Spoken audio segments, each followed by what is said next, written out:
আপনারা জানেন যে গত কাল থেকে নির্বাচনী আনুষ্ঠানিক প্রচারণা বন্ধ।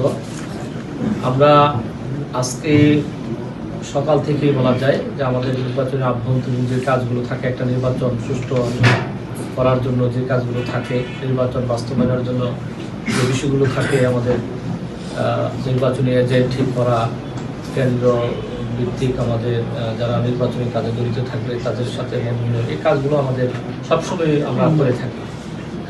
আমরা আজকে মূলত আমি সন্ধ্যায় মাগরিবের নামাজ আখাউড়া উপজেলা দরখার ইউনিয়নে তোলাতলা গ্রামে আমাদের একজন কেন্দ্র পরিচালক জনাব শফিকুল ইসলাম, ওনার বৃদ্ধ মা খুবই অসুস্থ, আমরা ওনাকে দেখার জন্য আমরা সেখানে যাই। আমি কি ওখানে মাগরিব নামাজ পড়ি, নামাজ পড়ার পরে মূলত শফিকুল ইসলাম সাহেবের বাসায় আমি যাই।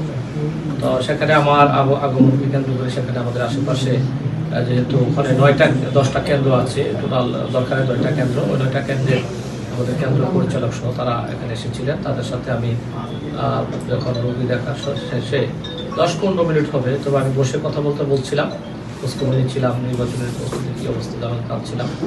এমন অবস্থায় মূলত আমার কাছে খবর আসে যে আমাদের যে গাড়ি, যেটা আমার পরিবহন গাড়ি, ওই গাড়ির উপর মূলত হামলা করছে। তো সাথে সাথে আমরা ওখান থেকে মূলত প্রশাসনের সাথে যোগাযোগ করার চেষ্টা করি এবং একটা পর্যায়ে আমি জেলা প্রশাসককে রিটার্নিং অফিসার ওনাকে আমি অবগত করি, উপজেলা যিনি আখাউড়া উপজেলা নির্বাহী অফিসার ওনাকে আমি কল দিই। একটা পর্যায়ে আমরা আমাদের বলার পরেও কিন্তু দেখা গেলো যে ওই অবস্থাতেও কোনো প্রথম অবস্থায় মূলত আমরা কোনো সমস্যা পাইনি। তো আমরা আমি যখন আসছিলাম ঘর থেকে বের হয়ে, যখন আমি গাড়ির দিকে যাচ্ছিলাম, তখন আমাকে তারা গতিরোধ করে।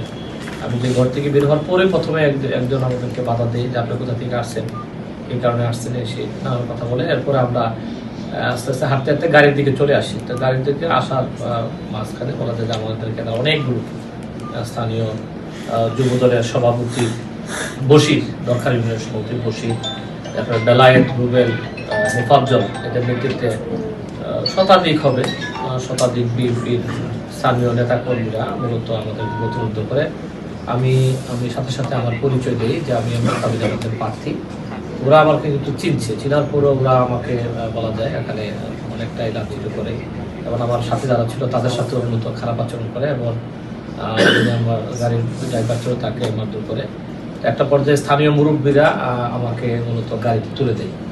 তো আমরা যখন আবার রওনা দিচ্ছিলাম, তারা আমাদেরকে গাড়ি কোনোভাবে যেতে দেবে না, নানান কথাবার্তা বলছিলেন। তো আমরা যখন স্থানীয় মুরব্বীদের সহায়তা রওনা দিচ্ছিলাম, তারা কোনোভাবে আমাদেরকে যেতে দেয়নি। প্রায় আধা ঘন্টার বেশি হবে মূলত তারা রাখে। আমরা এখানকার উপজেলা ওসি সাহেবকেও আমি ফোন দিই।